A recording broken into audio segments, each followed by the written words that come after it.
ladies and gentlemen, and welcome to the In Off the Post podcast.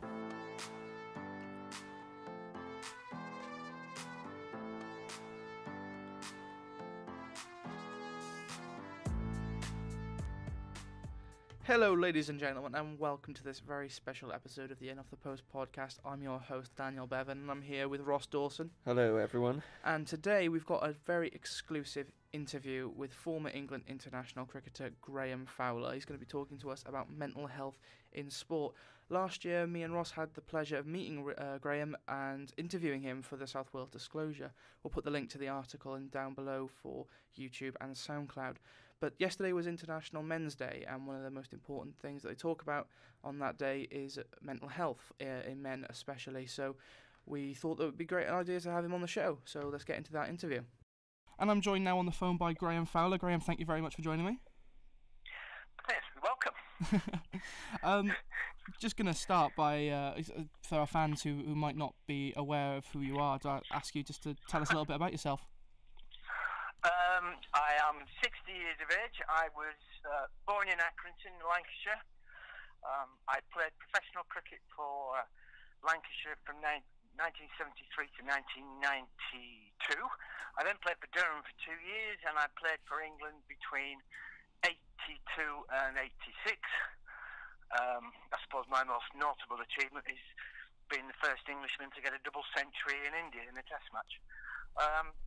I've written 2 books. I've got another one coming out in 2019, and that's about me, I think, really. Absolutely fantastic.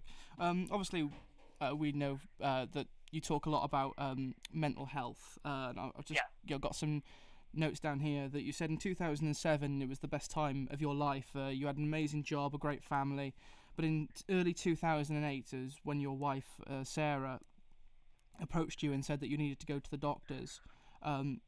Tell us a little bit about what that was like. What actually happened, because I was working at the university, at the Durham University at the time, and I ran a cricket centre of excellence. In fact, I set them up, and then the ECB set up 5 more. And I've been running that for about 10 years now. I was happily going along, as I said, in a great situation in my life. And then we had the Christmas holidays, and at university you get from like second week in December until like the second week in January off, so it's quite a lengthy stretch. And it was probably the first week in January when Sarah just said, you need to go to the doctors. And I said, what for? She said, you're depressed. I said, what do you mean? She said, you haven't spoken to anybody for about 4 weeks. And Georgina, who was, I think she was 8 at the time, she said, Dad, you just sit in the conservatory all day with a Land Rover magazine, and it's the same magazine every day. So, and I never questioned it. I just went to the doctors, and he said, yep, you're clinically depressed. And there was no reason, there was no trigger, nothing. And that was how I was diagnosed. It was Sarah who spotted it, really. Mm-hmm. Well, when we spoke or met about a year ago, you said that in your talk that you hadn't thought about suicide, but you thought that you wished you were dead, and there was absolutely no motivation, not even to make a cup of tea. So what I wanted to add... basically catatonic. I mean, I discussed lots of things with the doctor, and he said to me, he said, have you thought of suicide? And I said, no. I said, because I know I have a great life, I know I have a great family, a great job, but I just can't get to it. It's sort of out of reach. I said, so am I going to kill myself? No. But do I wish I was dead? Yes. Mm-hmm. And then I embarked on heavy medication, quite a lot of medication, and that made me feel numb, but feeling numb was better than wishing I was dead. Yeah. And it's not a quick fix. It took a few months, in fact about 18 months really, I think. It took a long time. And then I started to want to re-engage with things bit by bit, and so without telling anybody, and I probably shouldn't have done this, but I reduced my medication bit by bit, very slowly over months. And then Sarah said to me one day, she said, how are you? And I came up with a system because our children were 9, 8 and 2, and they knew Daddy wasn't well, but I couldn't tell them. how I felt, because one thing that depression does to me is it shuts me down. It makes me catatonic. I can't think of anything. I can't even speak because I can't formulate sentences in my head. So one day I just came up with an idea that I came up with this scale, and it's 0 to 20. 10 is neutral. So below 10 I'm ill. Above 10 I'm well. I mean, today I'm about a 14. So I'm in pretty good shape. I've never been a 1, never been a 19, and it made it very easy for me to just tell our daughters how I was. They'd come in from school and say, "What number are you, Daddy?" And I'd say, "I'm 7." And they go, "Oh, okay, do you want us to leave you alone, or would you like some company?" And it didn't matter what I said. They were just happy to get on with stuff. And going back to when I said I was self-medicating myself off medication, Sarah said, "How are you today?" I said, "I'm about a 10. She said, "Do you think you need to up your medication?" I said, "I haven't been taking any for 6 months." And she said, "Wow, you're doing well." So, that was the sort of the journey of it. But I've always thought that my depression and anxiety is a little bit like being an alcoholic, right? I mean, I haven't had a drink for a while, but I'm still an alcoholic. And it's like I haven't been depressed for a while, but I'm still a depressive. It's like it's lurking in the background all the time. It is like a shadow. You've heard you talk about comparing it, mental health and alcohol abuse in the past. Yeah. And I was curious because you've also said that back in your day, a lot of cricketers were alcoholics. It was just kind of the culture. You'd have a drink with your sponsors, you'd have a drink with your teammates, you have a drink with the opposition. Is that kind of coming from a place of you can see a lot of mental health problems in cricket, maybe as a result? I wouldn't say a lot of the cricketers I played with were alcoholics. I don't think I'd go that far, but it was an alcohol culture. We were encouraged to drink with the opposition. You went into the dressing room, and at the end of the day, there was a pint of beer, and so you then had another pint with the opposition, and you would drink with the sponsors, and it was a very social sport. So, I grew up in like the pub generation. Everybody just used to go to the pub. That doesn't seem to happen now. And what we did when I was younger, we would drink regularly, but we wouldn't drink a massive amount. Whereas a lot of the students at Durham University, they would go without alcohol for a couple of weeks and then absolutely binge. And we never did that because the whole point of our socialising was to enjoy our evening, not to get drunk. So it was a different culture back then, and I'm very happy to have played in that time. But there was never any talk about mental health issues. It just was never ever discussed. I mean, that's only started in the last 3, 4, 5 years, really, where people have started to be open about it. Well, a bit longer. So there weren't even any sports psychologists back when I played. If I'd have said I wanted to see a sports psych, the first question would have been, "Why? What's wrong with you?" And the second one would have been, "Well, where am I going to find one of them?" Because they just didn't exist. These days people just see sports psychologists to improve, not because they've got an issue, but because they want to get better. But that did not exist back when I played. Yeah, and there's probably been more professionals coming out and talking about their mental health issues in cricket more than any other sport. Is that because in cricket there's more mental health problems, or is it just they're more open? No, it's not. See, I was brought up with the fact that suicide in cricketers was 3 times the national average, and I was just brought up with that. But it turns out it's rubbish. It's 1 in 4, just the same as it is 1 in 4 across the rest of society. Mm-hmm. Cricket is not mental health issues in cricket are no more prevalent than any other area of life. But cricket was the first sport that had a mental health charter, and cricket has taken it on board, thinking, well, if it is 1 in 4, a quarter of our players at some stage are going to have a mental health issue. It might be temporary or it might be permanent. So we need to do something about it. So cricket has been at the forefront of mental health, and we encourage people to talk about their issues. And that's why it appears that there's a lot more mental health issues in cricket than there are in other sports. There aren't. It's just that we talk about them. We get them out in the open. We encourage people to do it. Whereas sadly in other walks of life and other sports, it's still sort of brushed under the carpet, which is which needs to change. Yeah, and we've seen other sports now. Football's becoming a little bit more open. We've had Aaron Lennon and Clark Carlisle coming out talking about their mental health issues. But why do you think it's so hard for sportsmen and kind of just people in the spotlight in general to come out and talk about these issues and talk about them in the press especially?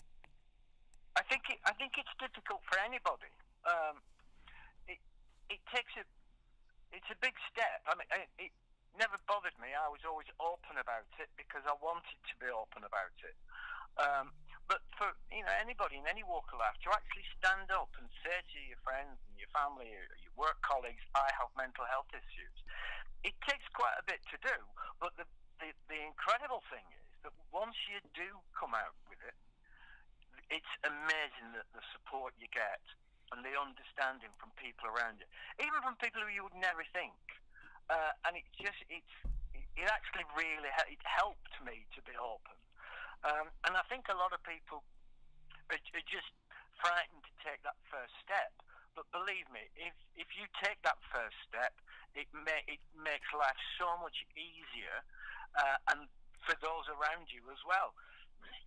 Excuse me, because once my family and work colleagues and friends knew that I suffered from depression, they sort of rallied round in a way and sort of helped me. And they were more understanding, and they just let me be me, if you know what I mean, and let me go through whatever issues I was having and how low or high I was, and it just made everything far easier. And this number system's fantastic, but we still use it all the time. I mean, I was watching television about 4 weeks ago with Sarah, and she just said, out of the blue, she said, "What number are you?" I said, "I'm about 14, why?" She said, "Oh, it's nothing, it's just that you haven't said anything for the last hour and a half." I said, "Oh, no, sorry, it's because I'm really interested in this documentary." And she said, "Oh, that's all right." And we just carried on again. So, I mean, I'm going down to see Georgina, who's at Nottingham University, our middle daughter. I'm going down later today to see her. And I can guarantee you one of the first things, she'll ask me how I am, and I'll give her a number, and then we can just carry on. If I'm a 7 or an 8, she would then modify her behaviour a little bit, and I'd modify mine as well. Well, mine just gets modified. So it's just, it's really useful to be open. Mm-hmm. Is mental health at university something that you've thought about? Yeah, I had a few. I used to put a seminar on, delivered by a clinical psychologist, which was basically a mental health awareness session. It was about an hour and a half, and it just went through various issues, what things are. I mean, as a sportsman, if you've got slight OCD, then that can be brilliant because it means you look after all your equipment, you don't miss any training, you turn up on time, you're diligent. But if you've got too much OCD, then it starts to run you. So that there are some traits, if you like, that are very helpful if you're a sportsman or a sportswoman. But if they get too big and too influential on your life, then you have to look at them. So we used to deliver these seminars to them, and I've had one or two lads who had issues, and I just sit down and talk with them. I mean, I'm not clinically qualified, but we just have a chat, and I would always advise them if to go and see a specialist, go and see a doctor. Mm-hmm. So it was there. It was in the background all the time. Of many sports personalities, or not even sports personalities, people who are playing the game come to you without naming names, obviously. Yeah. I went round all 18 counties 3 years ago, and I delivered a seminar, and a lot of people came up to me after that. But also, the Professional Cricketers Association have a 24-hour helpline, and the usage of the helpline went up fourfold. So, Oh wow. Yeah, I mean, it was a massive impact, which was brilliant, really. I mean, it shows the size of the issue that that people have, but it was brilliant in the fact that they were doing something about it. They were starting to talk. Yeah, I mean, I've had lots of players talk to me about various issues, and obviously it's always confidential. But yeah, as I said, I just sit down and chat with them and they take it from there. Mm-hmm. Well, when we interviewed you last, you mentioned that you were making a plan to deliver, mental health talks in sport, and then hopefully to branch it out to businesses. Has that progressed since we last talked? It has, yes. It's starting it will be March, because it was round about the start of the cricket season. Oh, brilliant. I'm running a pilot scheme to go into ECB clubs. To be an ECB club, you have to have a junior section, you have to have a level 2 coach, you have to have certain facilities. And a friend of mine and myself are going to go into ECB clubs in the northeast and give a mental health awareness session, which we can quantify whether one, they've enjoyed it, two, it's made a difference, and then we can go back in 6 weeks' time, re-interview them and see if they've used anything, if anything's made a difference. Mm-hmm. And hopefully, after that, we'll then be able to modify the session to throw away what doesn't work, keep what does work, improve other things, and then try and take it from there. And it would be nice if we could then spread it out and do a lot more of it, but that will be a decision made by the ECB, not me. Mm-hmm. Well, what kind of things do you want to talk to them about? Let's say there's somebody who's in the game right now listening to this. What would your advice to them be right now? Well, one of the things about being in a team sport is you're surrounded by your mates all the time, and you will be able to spot whether their behaviour has changed drastically. Some people are very quiet, all of a sudden they're really loud and angry, or vice versa, and you'll be able to spot a massive change in their behaviour, and they might not be aware of it. So if you just have a gentle word, take them on one side, have a gentle word and say, look, I've noticed that you've not been yourself recently, are you alright? 9 times out of 10 they'll come back and say, yeah, I'm fine, I'm alright. You say, well, okay, well, if you want to talk, just give me a ring later or send me a text or something. And that is the start of it. Because if you see somebody playing cricket and they get hurt, you don't just leave them on the floor. You go and pick them up and get them sorted out. Well, it's the same thing with mental health. If you see somebody who's not the usual self, then don't leave them on their own. Go and ask them, start a conversation. It could be a million different reasons. It might be they've fallen out with a girlfriend or their boyfriend or whatever. But it's just that little bit of care. And we're not going into these clubs with, a lot of massive mental health terminology. We're just going to go in and make people aware of what issues can happen. Are you okay? If you're not okay, what can you do about it? What can you do to try and maintain your mental health when it's good? When sometimes you need to switch off and stop thinking about cricket and just do something else. All sorts of little bits of things that when you put them together as a package, they then will sort of self-diagnose and look at the teammates around them. And it's just a case of, look, it's okay to talk. You shouldn't feel guilty if you get a virus. So why would you feel guilty if you get a mental health issue? None of them are your fault. You just have to deal with them. Mm-hmm. So, and the start of it is by talking. Great. And I just wanted to talk a little bit about your playing career, if that's okay with you, and we can go back and talk about. I can remember it. So you went from a second team player to an international in 18 months. It's ridiculous. When we spoke, you said you weren't reading the papers, but apparently that they were singing your praises. and talking about how meteoric the rise was. Did that have much an effect on you? Yes, massive. I didn't know what was going on. I mean, I've never been a bloke who's read press reports, purely because if it was accurate, I already knew that. And if it was inaccurate, I used to get annoyed. So it was a no-win situation. Mm-hmm. So I just didn't read them. So consequently, I didn't understand that the press had been talking about me, saying that I was an up-and-coming player. I had no idea about it. And the first thing I knew about it was when Bob Willis, who was the captain, rang me up, and he said, "We'd like you to play next week at Headingley against Pakistan." And my first words reply was, "Why?" I couldn't believe it. I just said, "Why?" And he said, "Well, we'd like you to open the batting." I said, "Oh, right." And that was it. And it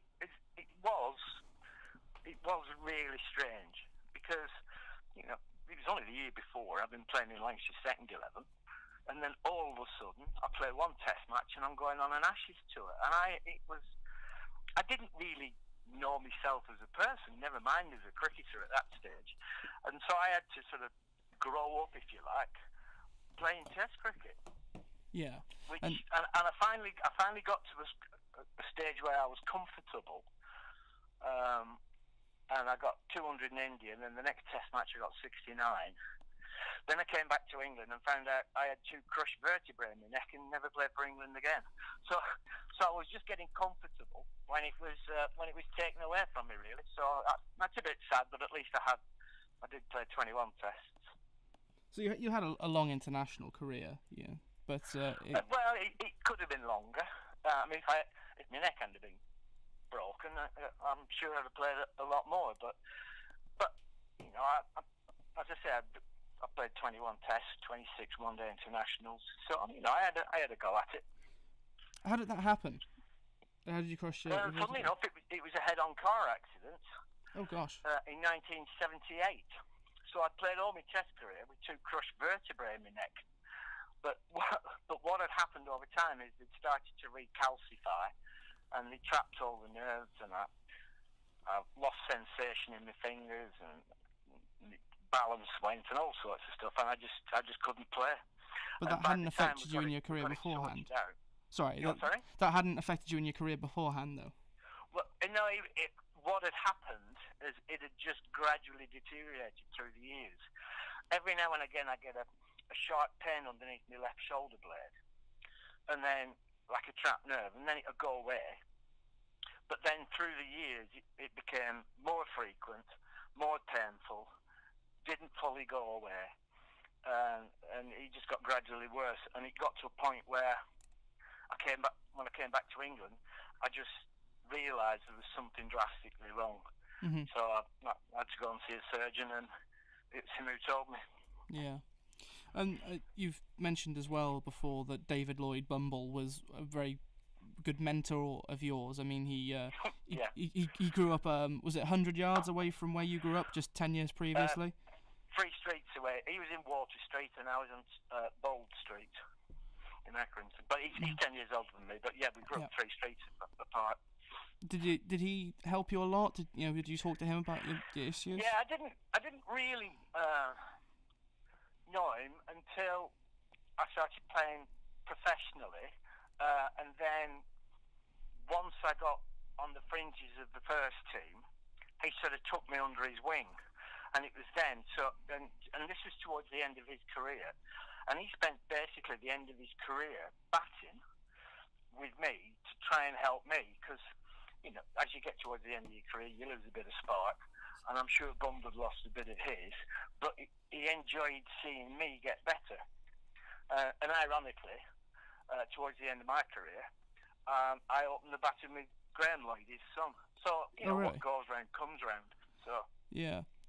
Right. And you mentioned about your book as well. You said you've got a 3rd one coming out in 2019. Can you give us a little bit of a taster about what that might be about? Well, it'll be. Well, if you've read Absolutely Fox, it'll be more in depth to some of that. It will be more in depth about I suppose, my coaching, my philosophies of how you play cricket. It'll be more in depth about stress in the game, mental health issues in the game. So it won't be about my life, as it were, which the last one more or less was. This will be more in depth about my career, if you like, from playing to coaching to speaking to whatever, and everything that goes with it. I mean, because there's good stress and bad stress. Good stress is the excitement of being in a challenge, and it's a tight situation in the match, and you've got to play well in order to get the victory. And we love that sort of stuff. But there's other sorts of stress that can destroy you. So I want to get more into that as well. Mm-hmm. So yeah, that's what it'll be sort of roughly about. Fair enough. The publisher said that the last one was absolutely foxy, like semi-autobiographical about me. He said, well, he wants this one to be semi-autobiographical about what I used to do. Okay. Well, definitely check that out as soon as that comes out. Just one last question for you. Obviously, the Ashes start up very, very soon. How are you what are you thinking about going into this? Think England have got a chance? Well, to tell you the truth, there's been that much speculation and injuries, and I don't know where everybody is at the moment. I don't think anybody has a clue what's going to happen from the first ball. It will literally. I mean, we say it as sportsmen all the time. It's whoever plays best on that day. You can have the best team in the world, but if you don't play well, you're not going to win. And there's that many ifs and buts about this series coming up that you have to be a brave man if you're going to predict accurately what's going to happen. I mean, I'll be fascinated by it, but I have absolutely no idea which way it's going to go. Mm-hmm. Well, thank you very much, Graeme. It's been an absolute pleasure. Thank you very much for joining me today. We'll try and catch up after the Ashes, shall we? Yeah, why not? Brilliant. All the best. Cheers then. Bye. So yeah, massive thank you to Graeme Fowler for joining us and speaking to us today. If you did enjoy our little conversation with him, be sure to check out his latest book, Absolutely Foxed. It's available now to buy on Amazon. If you want to keep up to date with all things him, be sure to follow him on Twitter at @GFoxyFowler, and make sure that you follow the official In Off The Post Twitter at IOTP blog, and we'll see you Tuesday for our latest episode of the In Off The Post podcast.